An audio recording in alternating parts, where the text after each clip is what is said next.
Ikoyi and rolled down to the busy road where Danfo buses honked and hawkers called out prices. Mr. Desmond Cole, once the strongest man in his boardroom, now a billionaire in a wheelchair, threw his head back and laughed at the small girl standing by his gate. She held a tray of roasted corn. Her dress was faded. Her feet were dusty, but her eyes were bright like morning sun on the Lagos lagoon. "Sir," she had asked with a smile that tried to be brave, "do you believe a crippled man can still dance again?" Desmond's laugh cut her smile in half. "Dance," he said, his voice heavy with pride. "Go and dance with your poverty." The security guard looked away.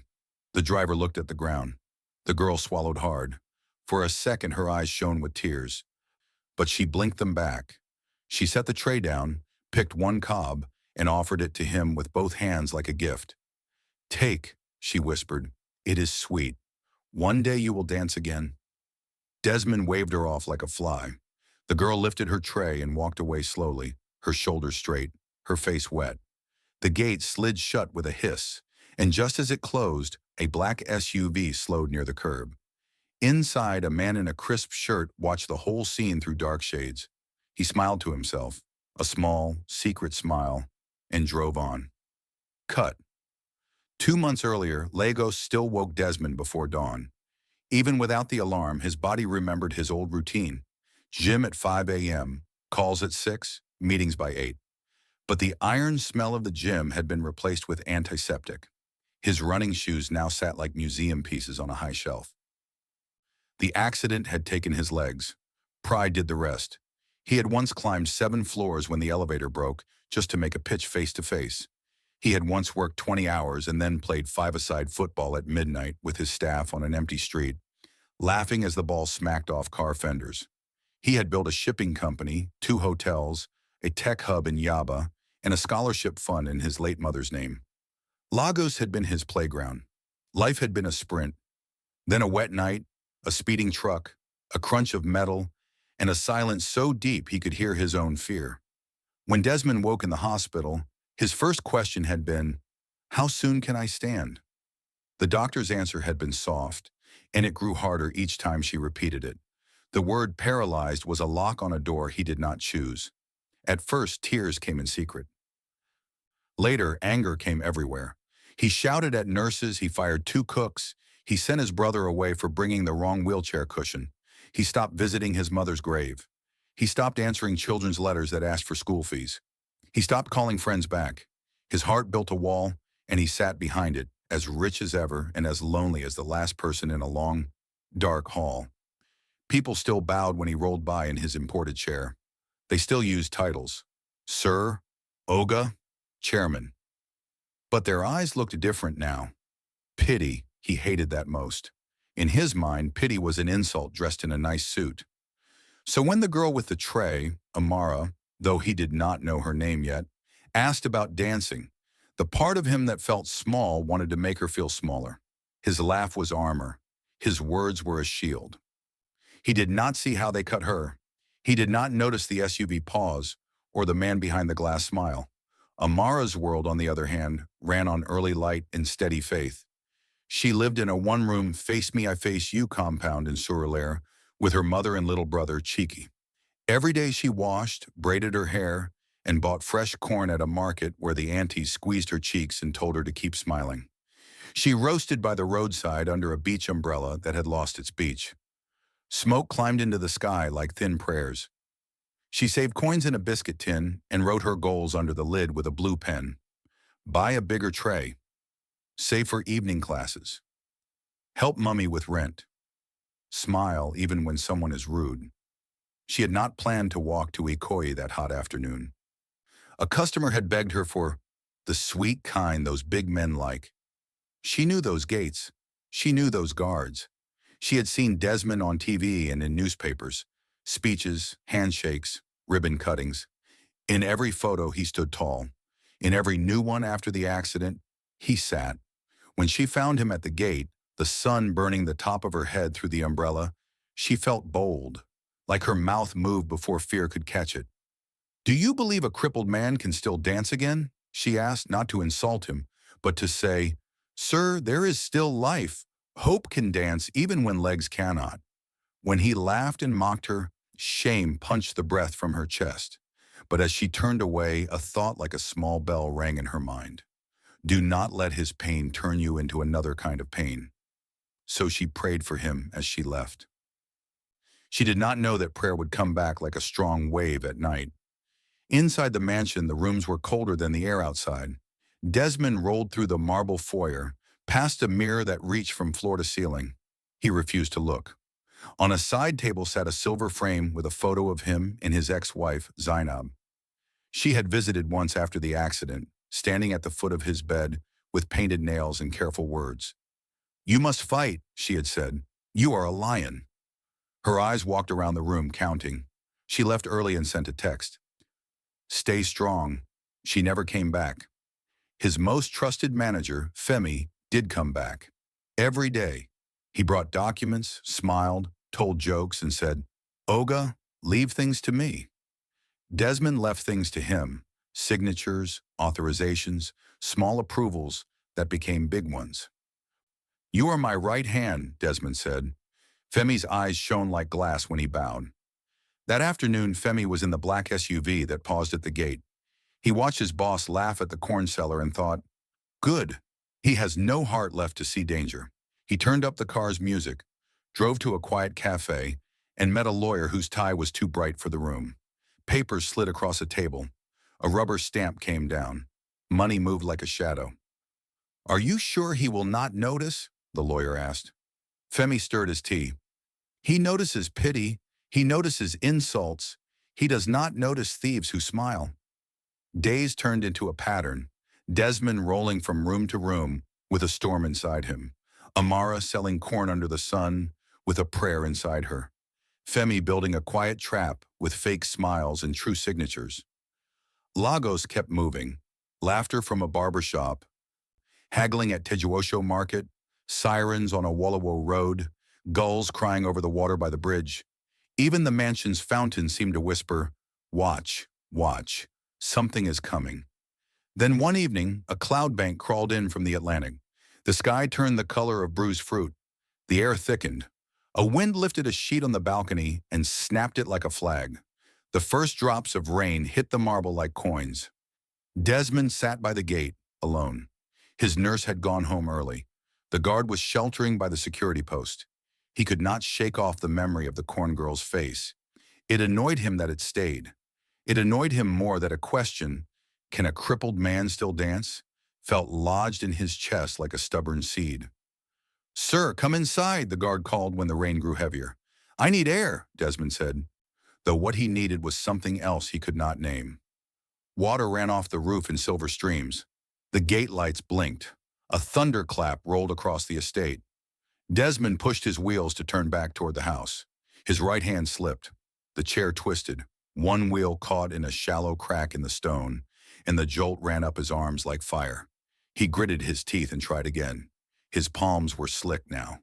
The chair would not move. The rain was a wall. His breath came fast.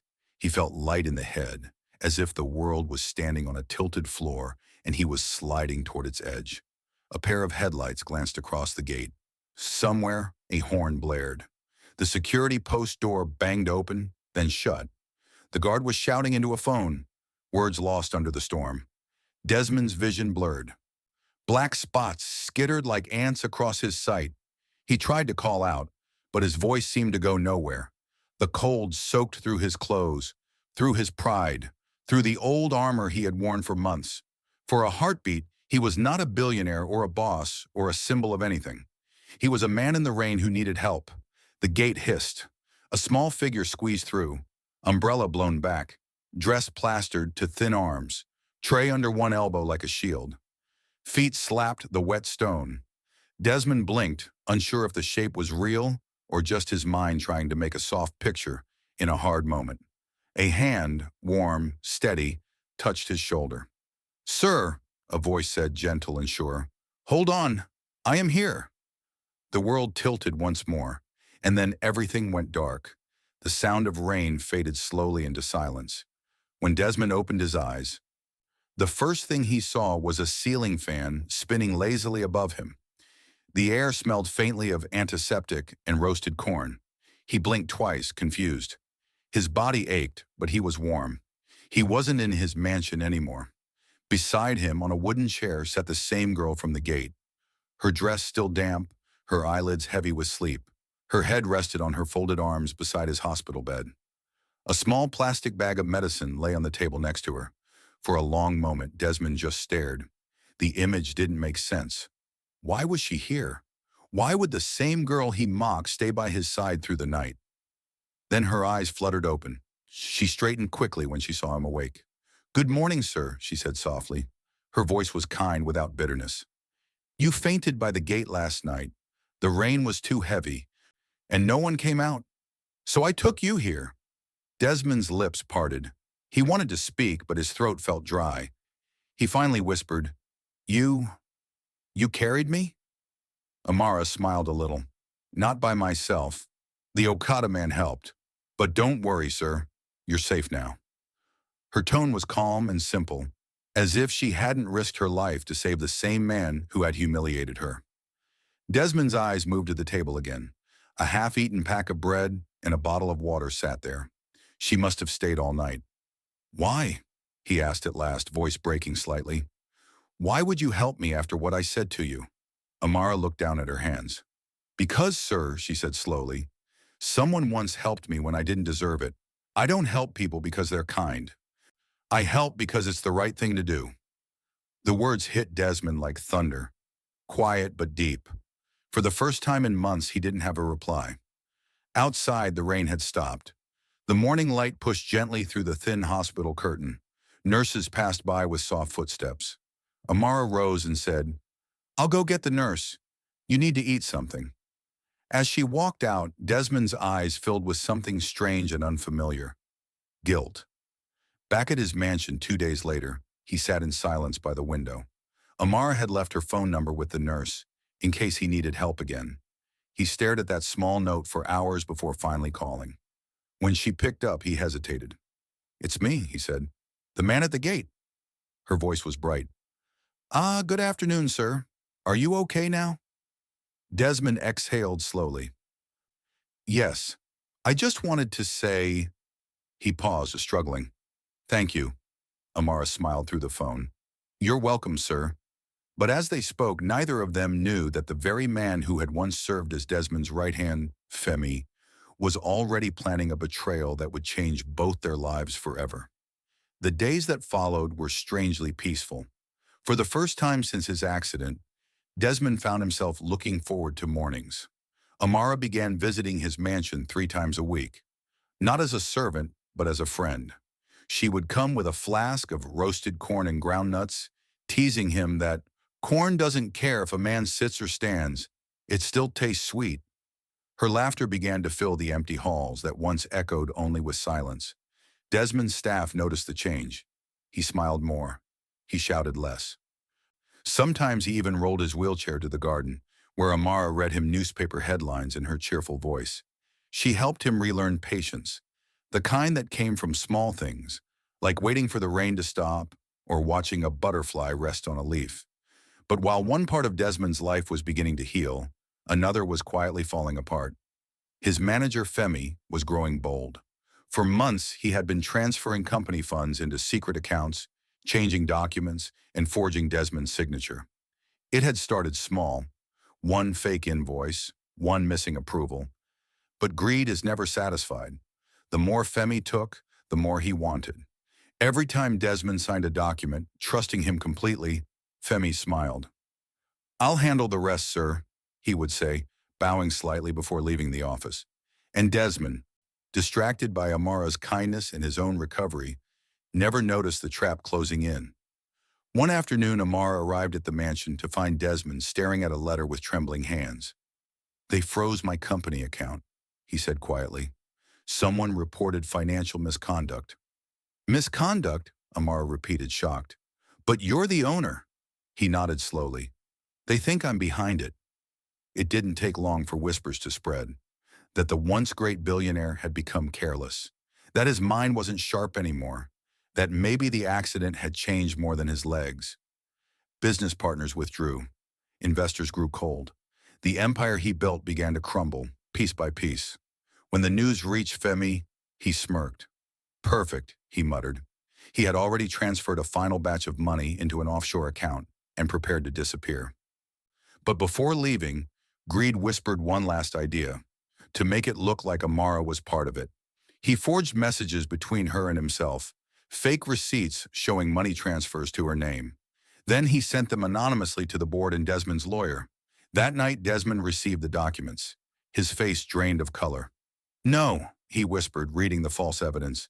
She wouldn't. But doubt has a cruel way of sounding convincing when you've already lost so much. When Amara arrived the next morning with breakfast, she found the gate locked. The guard she knew so well avoided her eyes. Madam, he said quietly, Olga said you shouldn't come again. Her heart stopped. Why? What did I do? He didn't answer. As she turned to leave, her eyes filled with tears.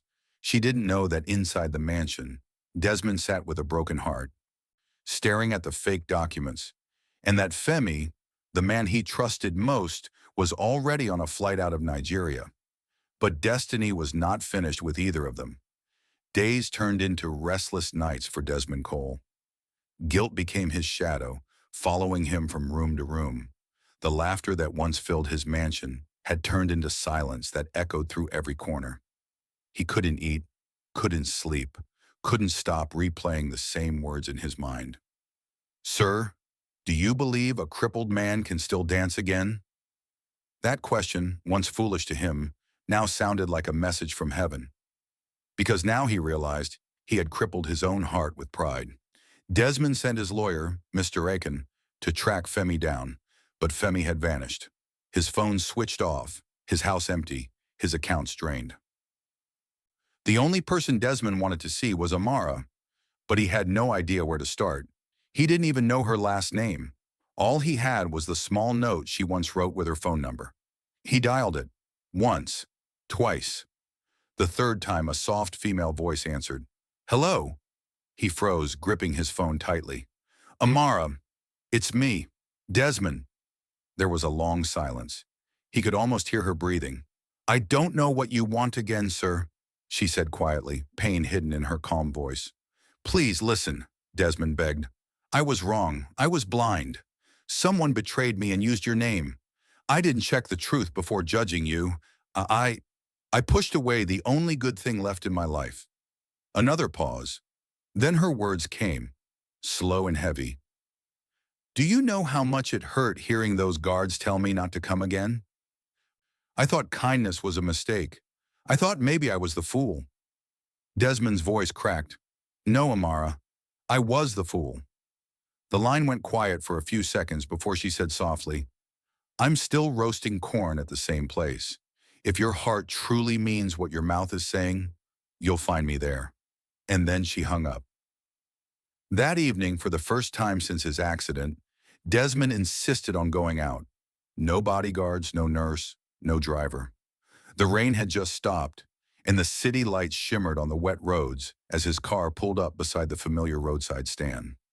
Amara stood there, her hands covered in charcoal dust, her face glowing in the orange light of her small fire. When she saw him, her eyes widened. She didn't speak. Desmond wheeled himself closer, his eyes wet. You were right, he said softly. A crippled man can dance again, but not with his legs, with his heart.